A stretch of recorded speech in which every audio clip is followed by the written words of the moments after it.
Ne l'appelez plus modèle Y standard, c'est fini. Ceci est le modèle Y propulsion. Si vous voyez un modèle Y avec un bandeau à LED ici, un grand bandeau à LED à l'arrière, c'est le modèle premium.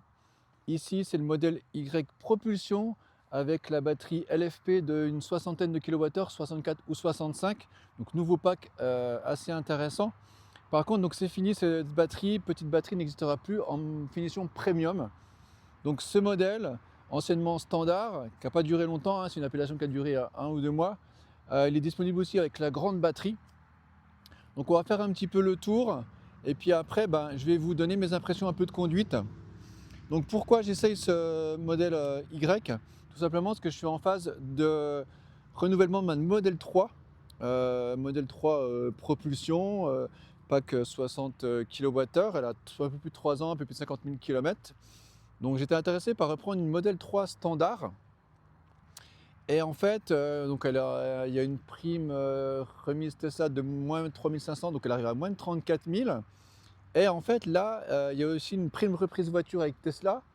Donc ce modèle Y arriverait au même prix, donc en dessous de 34 000, carte grise inclus. Donc c'est quand même intéressant de l'essayer. Même si je ne suis pas forcément parti moi sur un modèle SUV, mais voilà, on a plus de volume, donc ça peut être aussi intéressant. Donc sur ce modèle qui n'est pas premium, à l'avant on perd la fameuse barre de LED. Chose qui m'embête aussi, on perd les feux Matrix. Donc c'est des feux qui vont être automatiques route plein phare, mais il n'y a plus les Matrix. Ça c'est dommage, c'est une fonctionnalité qu'on a vue avec les mises à jour. Donc ça c'était intéressant. On a des jantes qui sont en acier derrière, ces jantes Joliver qui sont pas très jolies mais qui sont efficients. On est monté en Hankook Ion, donc ça c'est plutôt pas mal. Moi c'est ce que j'ai pris en 4 saisons. 18 pouces. Après moi je le trouve assez joli. Il y a des gens qui comme moi préfèrent le modèle comme ça que le modèle premium. Moi je le prendrais en gris.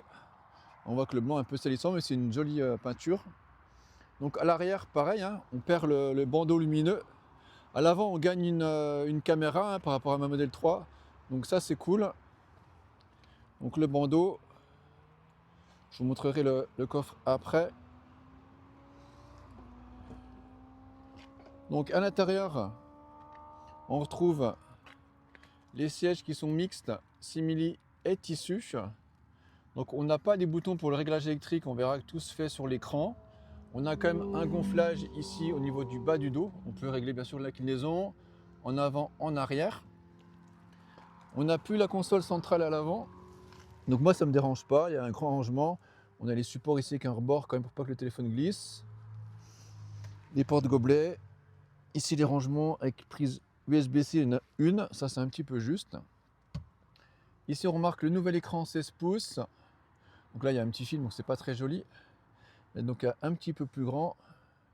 Je vais vous montrer d'ailleurs pour les réglages. Voilà, ça se passe ici. Donc les rétros, la direction, en fait c'est une manette dessous. Quand on est un seul conducteur, ça va. S'il y a plusieurs conducteurs, ça c'est embêtant parce que c'est pas lié à votre profil. Et puis pour les sièges, voilà, on règle ici avec la molette de gauche et le siège va reculer. On peut changer de voilà, l'inclinaison ici. Là c'est pour gonfler en dessous. Donc voilà, ça reste électrique. Simplement il n'y a plus les commandes qui sont sur le siège. Donc, moi ça ne me dérange pas. Donc ils sont chauffants à l'avant mais plus à l'arrière et ils ne sont pas ventilés par rapport au premium. Pendant que je suis dans les menus, je vous montre aussi au niveau dynamique, on le verra à la conduite. Donc on a toujours accélération, confort et standard. Par contre, on n'a plus le réglage pour la direction. Donc ça c'est un petit peu dommage. Donc voilà, l'intérieur moi j'aime bien, on n'a plus le bois, on a ça, on a une espèce de surpiqûre. Franchement c'est pas mal. Donc évidemment on n'a plus le bandeau LED qu'on a sur le premium. Mais c'est plutôt pas mal. Bon le bandeau LED c'était pas mal quand même. Mais franchement moi ça me choque pas. Et puis surtout on n'a plus le toit vitré panoramique. Il existe toujours, hein, il est toujours là. Mais il est recouvert là de l'espèce de suédine, de tissu. Ça c'est un petit peu dommage. On a quand même un pavillon de toit, ciel de toit qui est plutôt clair. Donc c'est plutôt agréable.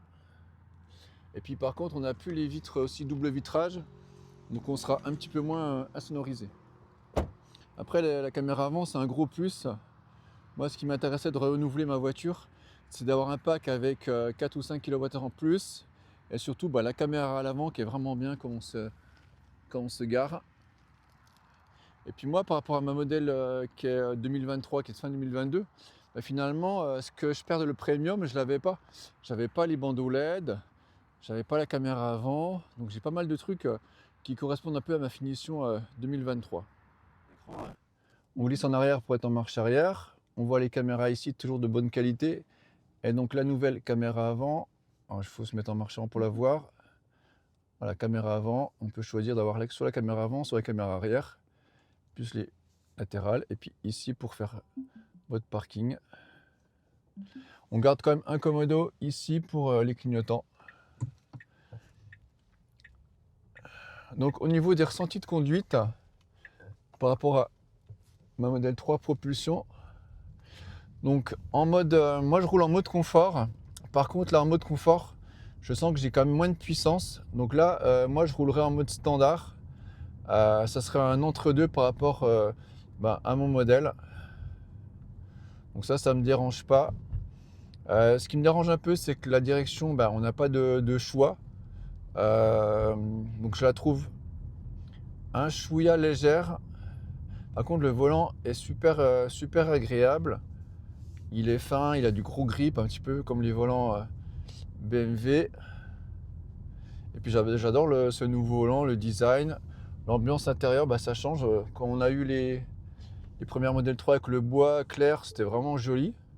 Mais c'est vrai qu'au bout d'un moment, ça fatigue un petit peu. Donc là, le petit tissu aussi, ça passera de mode aussi, mais franchement, c'est cool. On va se retrouver sur route pour que je vous donne mes autres impressions.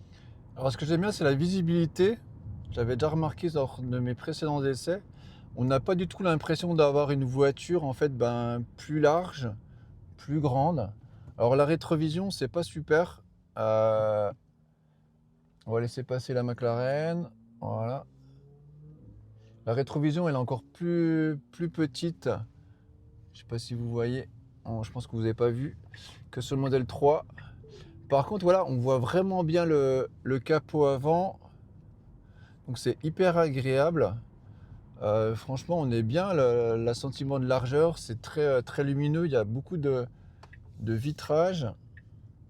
Donc c'est vraiment bien. Le clignotant, il est agréable. Alors les normes GSR2, elles sont un petit peu plus intrusives, mais on appuie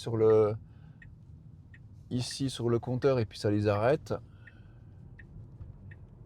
Et puis en puissance, voilà, faut être en standard pour avoir un peu la puissance nécessaire. Au niveau des sièges, ils sont assez fermes, assez raides.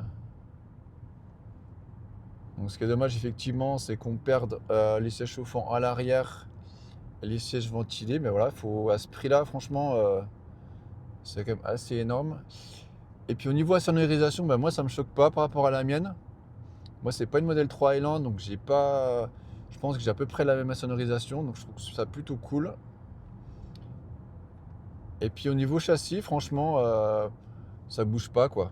Franchement, c'est bien. Franchement, je suis quand même plutôt agréablement surpris.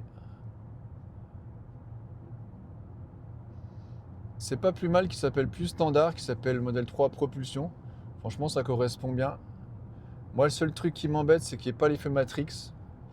Ça, je m'étais bien habitué. Franchement, c'est vraiment cool. Je les avais pas quand j'ai eu la voiture. Et de récupérer des feux Matrix avec une simple mise à jour, ça, c'est vraiment exceptionnel quand même. On a ça que chez Tesla. Les enfants, moi, ils râleraient parce qu'il n'y a pas l'écran à l'arrière. Mais bon, je ne l'ai pas actuellement. Donc moi, en fait, je perds rien par rapport à ma voiture, même en autonomie. Hein. La mienne, elle était à 491 WLTP. Là, on a 534. Parce qu'en fait, il est devenu aussi efficient qu'une Model 3, ce qui n'était pas le cas il y a 2 ans. Hein. Et surtout qu'on a un pack batterie avec quelques kilowattheures en plus. Donc franchement, ouais, la question se pose pour moi. On a aussi ça, l'alerte angle mort que j'avais pas. On l'a sur l'écran, mais là on a le petit volant, un petit point rouge. Donc voilà. Dites-moi ce que vous en pensez. Il y a des gens qui n'aiment pas du tout ce modèle Y propulsion. Certains le trouvent aussi un petit peu moins confortable. Moi franchement, je le trouve très satisfaisant. Pour le prix, je trouve que c'est quand même une offre canon. Le volume, il est énorme, ultra efficient. La petite batterie, franchement, ça suffit. Pour voyager, c'est pas un problème. Pour faire 700 km, vous avez 2 arrêts, franchement, c'est rien. Donc la petite barre de LED, voilà, qu'on perd. Ça, c'est des trucs, franchement, qui font plaisir, mais qui sont pas utiles à rouler. Donc, je vous laisse dire ce que vous en pensez dans vos commentaires. Tiens, est-ce que je dois changer ma voiture? Ouais, ils me la reprennent 22 000 avant en estimation. Donc j'ai entre 12 et 13 000 à remettre. Peut-être un peu moins. Allez, abonnez-vous si vous n'êtes pas abonné. Et puis je vous dis à bientôt. Salut!